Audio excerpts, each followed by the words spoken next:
nzi amakuru yawe wenda wowe ubona nk'uko hari iminsi ari iki gihangayikishije isi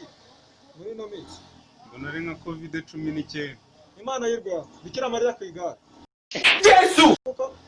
ari nka COVID-19 nta n'amezi abiri iramara ahubwo reka wowe mpamvu nkubwira ikintu gihangayikishije isi ngewe navumbuye ni nk'ikintu wenda cyavugwa ngo nka wenda nk'icyaka wenda nicyo mba mbona gihangayikishije isi ahubwo mwebwe nimureke dufatanye tumaze twicita cyaka ahubwo wenda tumaze dufatanye mu video 19 tuyanywe noneho tumaze kwicita cyaka sawa urakoze ariko nje cyaka kubonana nawe iri joro tukana tuvuganye tukashaka ukuntu twakwicita cyaka dukoresheje mu video 19 urakoze